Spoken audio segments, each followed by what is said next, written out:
Come on, Charlie, are you nearly ready? Time is getting on.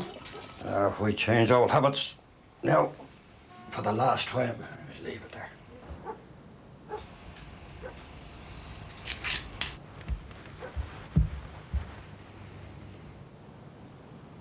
Goes a yam.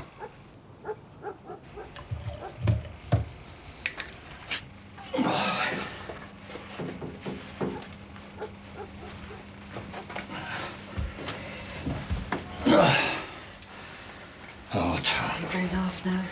I am away again, yes. Right, I'll see you sometime later. My name is Charlie Redmond. I'm 63 years old. Right.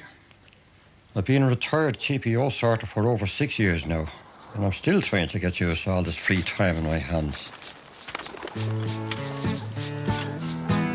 As tonight is the last TPO journey, I've decided to go along on this sad but historic occasion to witness, or rather to experience the end of an era, you might say. Now, you're probably wondering what a TPO is. Well, it's a mail train, a travelling post office as it's known, TPO for short. And this is where the journey starts, with the mailbags coming up from Sheriff Street sorting office. Excuse me, could I give you this? It's my son's passport and I've missed the post. I'll look after it for you. You know, Thanks you're a very very much. lucky lady. This is the last TPO of the Cork. Is that yes, right? the very last one. How are you, Cha? Good night. All right, Thank pass you. me. As I step into the sorting carriage, it somehow feels as if I've never actually been away. Familiar faces and familiar sounds that all seem to resonate with memories and ghosts from the past.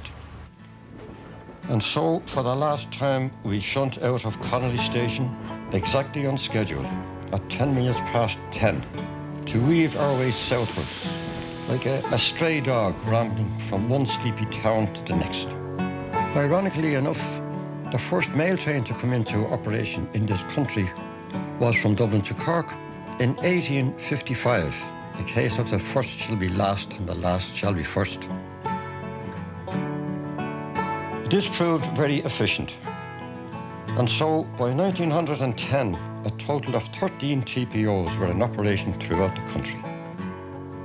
But gradually passenger trains began to carry mail to designated TPO pickup points. However, as I speak, there's only 2 remaining TPO routes in operation, the Dublin to Cork and the Dublin to Galway. After tonight, the TPO no longer exists. The final historical chapter has reached its conclusion.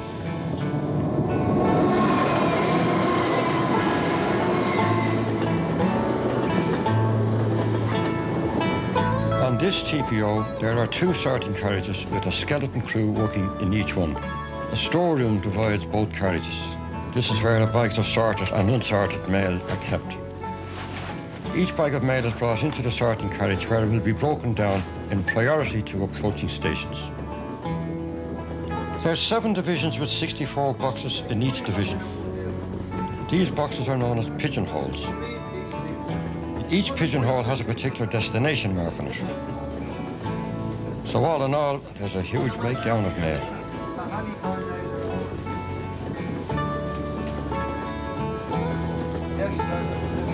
As each pigeonhole fills up, the letters are bundled and tied with cord.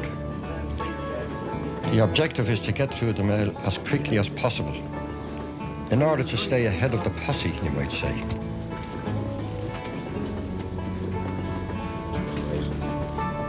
Each bundle of sorted letters is then placed in the appropriate mail bag, ready for dispatch, and the destination label is ticked off. The first trains to carry mails would of course have been steam engines. Here we see one leaving Dublin through Clondalkin, or up the gully as it's called. And here's a 500 classic on its way to Limerick in 1949. The stern faces tell all as they depart Cork to Blarney in 1900. And there's the Connemara Express from Clifton to Dublin. Salons, are we? We're not too far away, but the last time I want to go by there anyway, here you go. Hey, you're making out. Who's the man that tell you all about salons? I wouldn't like to go through it again, and I can understand how people feel who are threatened by guns or anything else. Well, a very frightening experience. I You remember it? I'm delighted to say I wasn't on. The raiders took over a house belonging to the O'Toole family and drove to the hedge here to wait for the train to arrive. The train guard that night was Mr. Joe Connolly. And there was a man standing on the bank, a figure. Couldn't make out a face or anything. It was all black with a rifle pointing at the van. We were in the light and he was in the dark. That's all. We sat down then, we couldn't move till they were finished with us. Hey, what's after that, Willie? A few grey ones. Well, it wasn't only grey ones, mate. A few fellas went home with bicycle clips. But I opened the window that night, Charlie, and a fella put a shotgun up my head. And he told me to open the door, or he'd blow the head off me. That thing didn't actually take place in Salins, Willie. Sure it didn't. The raid actually took place in a place called Hazelhatch, which is about 16 miles out from Were you Dublin. there, Charlie? I wasn't that morning. No. I wasn't going out of Dublin that morning. Known as the Salins mail train robbery, but it was actually Hazelhatch. Well, I wouldn't like it to strike again because it was a terrifying experience, Chad. Well, it has to be, I'm sure, yes. I wouldn't like to go through it again. Novel experience. 10 or 12 men heavily armed, putting guns to your head, ordering you around, like, you know. And you going home from work, 3 o'clock in the morning, all you want to go home is go home to bed. It was the last of our thoughts we'd see a raid, like, you know. The element of surprise was on their side, of course. Yeah. Well, and anyway, we won't see the likes of it again unless there's a mail robbery tonight because this is the last trip. We're gone now. So yes. We were lucky really that night. We were able to see the last trip. Ah, well. Yes. Of course, everything has the funny side, you know. Of course, I got a few bags of Green Shield stamps as well, didn't we? Someone said they were looking for robbers with 7-inch houses now.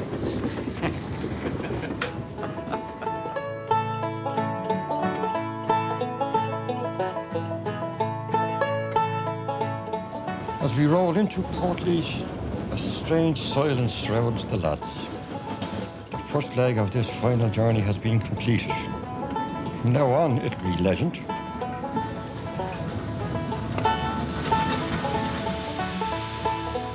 There could be over 1,000 bags of mail dispatched at Portlaoise station each night. Leo's the postman tonight, and it's his job to throw out all the bags from the sorting carriage.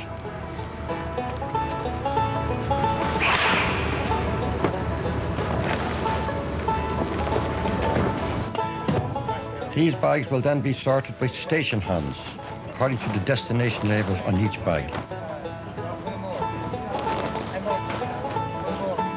The mail is dropped down a chute to an awaiting post office van. From here it will be brought to an appropriate post office, where it will be subdivided for delivery to its final destination.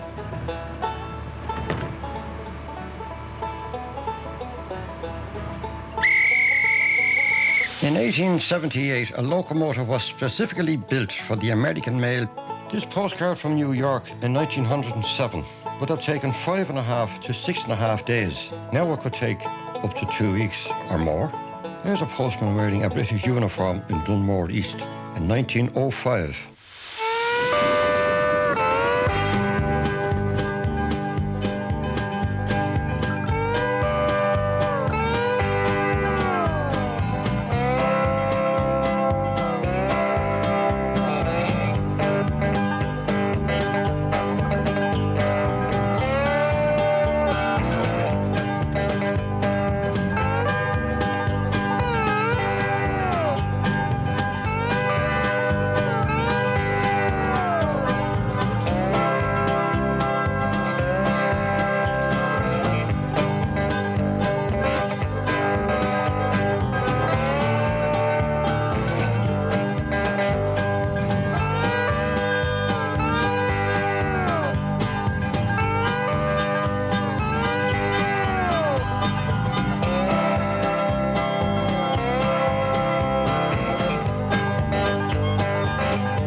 How long are you travelling alcohol? Charlie, only since 1981, it's not that long. For God's sake, I'm talking 1951, child. You have people staying sharp. Charlie, I'm only a baby out here. We stopped at every halt, at every rabbit crossing on the line in my time. Jeez, I don't know how you survived it. I don't know how I remember the stations. Charlie, do you remember the old snatcher thing? I do indeed, yes, yes. The automation of the 50s. Theo. Right, lads, okay. See you fellas when you're ready. That was when you had to know exactly where you stood. You put out your pouch onto the conductor arm, as they called it, and it was in a hair trigger spring. You lay it down very slowly, gently. You stood back in case the arm would swing in and cut the ankles off you. And then you heard the thump. You knew your pouch was gone. You closed over the door then, and you waited until the next one. That was before your time, anyway, Cathal. The snatcher apparatus consisted of a net which can be seen on the extreme right of a 1923 carriage. It was opened out when approaching a station so that the mailbag could be whipped off its pole. Ah, the famous Maeve in 1939. Young and old clambered aboard, fascinated by the bold mystery and romance which the steam train holds. Magic. Now replaced by Nintendo and RoboCop, an era of innocent hope and optimism has now vanished forever.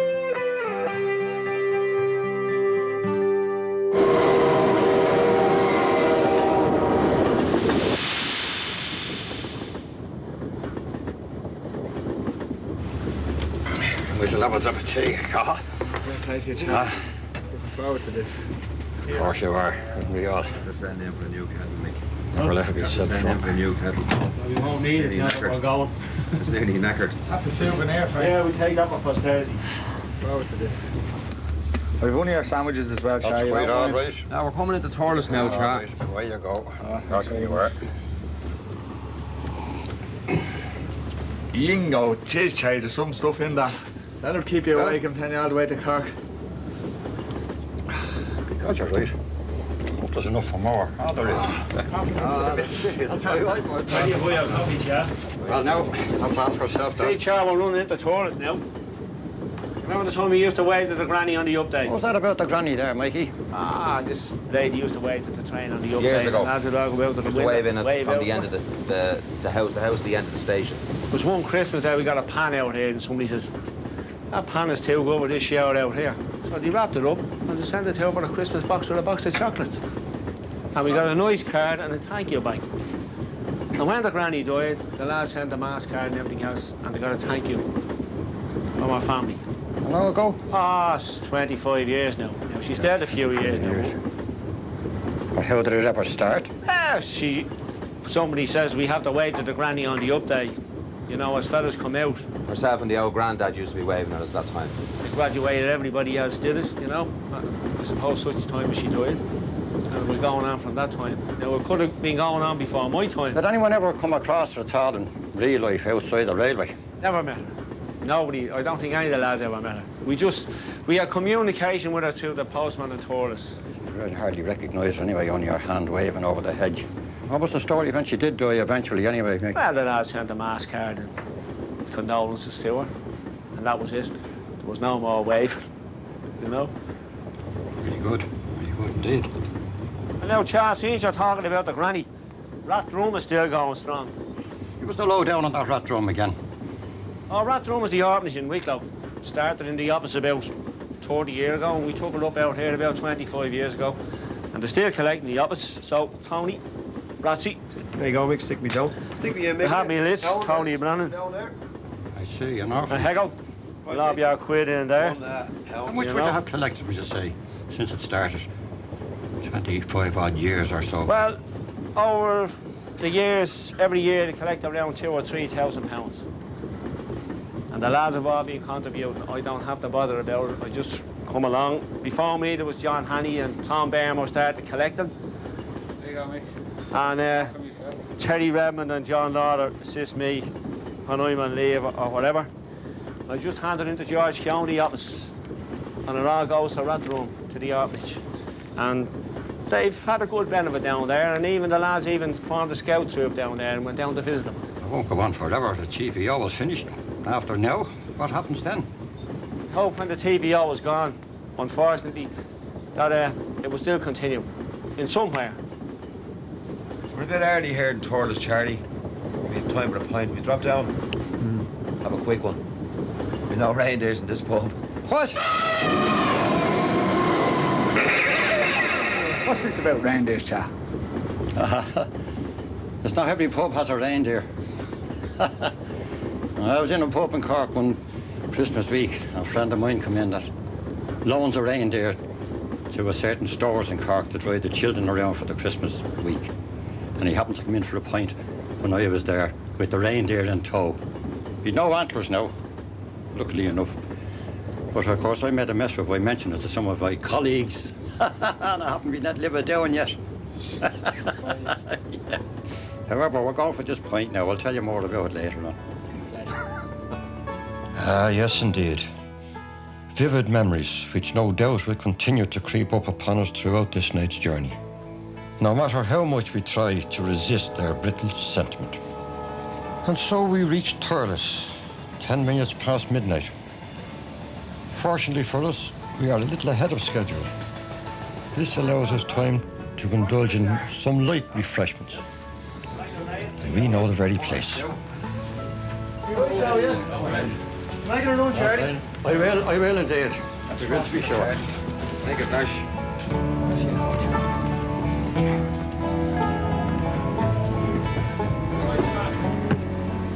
Here the TPO will wait for the Cork to Dublin TPO, or up night, as it's known. Along with the usual bags being thrown off, Dublin mail, which has also been sorted on the way down, will be thrown off and swapped over to the up night. This will then return to Dublin for delivery in the morning.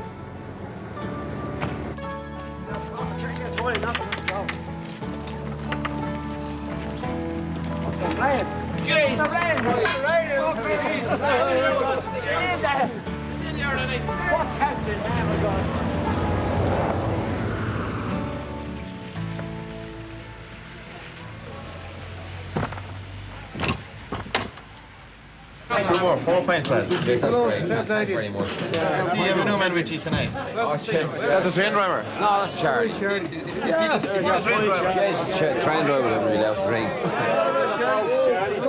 Run the train off the line. Your man over there. He owes me a drink the past 2 years. Manny's a man in the world without his drink, sir. Oh, what a brilliant night. Any for a song there, lads? Personally speaking, I'm a great listener. Anybody else? I hope the up noise is Charlie now. Nick might too. He might. It's a coach. He will. And the whole platform shakes. It stops with a shudder and a screaming of brakes. The parting has come and my weary soul aches. I'm leaving my Lancia. And you stand there beside me, determinedly gay. You talk of the weather and events of the day, and your eyes tell me all that your tongue doesn't say. Goodbye, my Nancy, oh, and come a little closer. Lay your head upon my shoulder, and let me hold you one more time before the whistle blows. My suitcase is lifted and stowed on the train, and 1,000 regrets whirl around in my brain. The ache in my heart is a black sea of pain. I'm leaving my Nancy, oh, and you stand there beside me, so lovely to see. The grip of your hand, it's an unspoken plea. And you're not fooling you, and you're not fooling me. Goodbye, my Nancy, oh, and come a little closer. Lay your head upon my shoulder, and let me hold you one more time before the whistle blows. Our time has run out and the whistle has blown. Here I must leave you standing alone. We had so little time, and now the time's gone. Goodbye, my Nancy, oh, and come a little closer. Lay your head upon my shoulder, and let me hold you one more time before the whistle blows.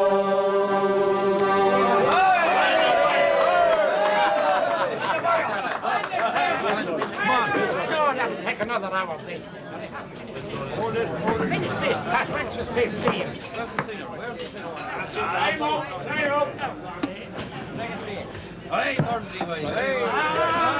Lads, don't forget your change. Jesus Christ, you're a gentleman. Thanks very much. Hello. You never do that in Dublin. And so the last pitch-dark stage of the journey beckons us onwards into the night and into the early hours of the morning.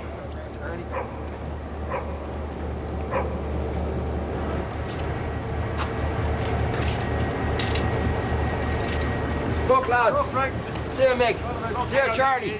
Along with many of the other sorters, Frank will return back home to Dublin on the up night.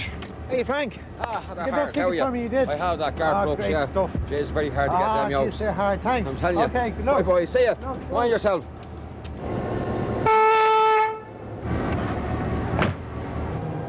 And away we go, slipping terminally through the heavenly void, anonymously sweeping past lifeless homes and towns, delicately interrupting ordinary folks' sleep patterns. And there sneaks away the up night to its final destiny. Cathal Ryan learned to play the fiddle on the train. I suppose from now on he'll have to shuffle from one foot to the other whenever he decides to give her a recital.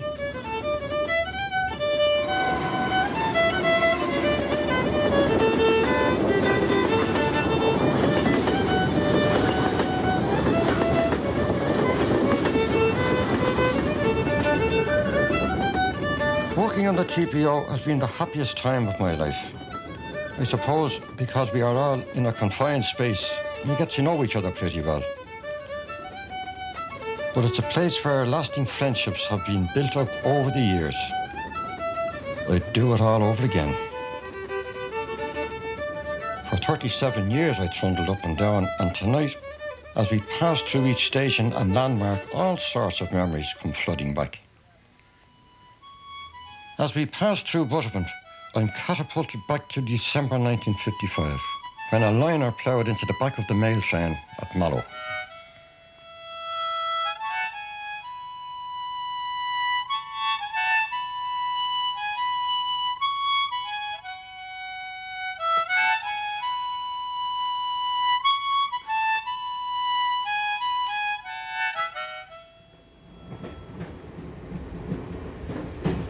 It's 3 a.m. A heavy shroud of slumber has descended upon my fellow workers. I read where the lady who has hand-stamped thousands of Valentine cards for the past 20 years with the postmark Lover is to be replaced by a high-speed machine. The price we pay for progress. As we roll into Mallow Station, I recall the robbery of 1982. This appears to have been a very well-planned robbery, for the thieves came well prepared, with chains to force iron bars from an upper floor window. They also had chains to tie post office. The raiders, carrying at least one submachine gun, got away with £125,000 from mailbags which contained pension money and other state payments.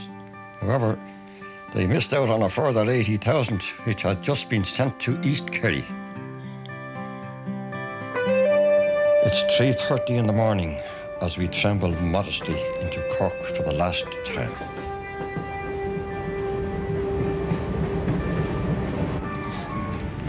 Hello, lads. The end of an era, huh? That's the end of it all now. Several eras, you might say. Or several eras, yes, depends. Make an out excursion down here to see some of our friends along We'll the have way. to, of course. A few old ghosts having a little look at us now tonight.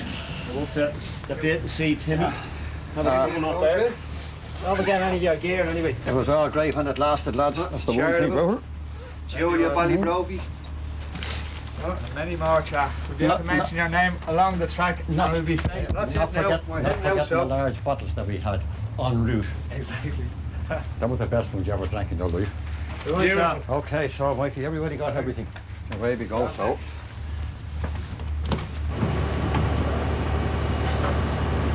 Well, that's it, Mick.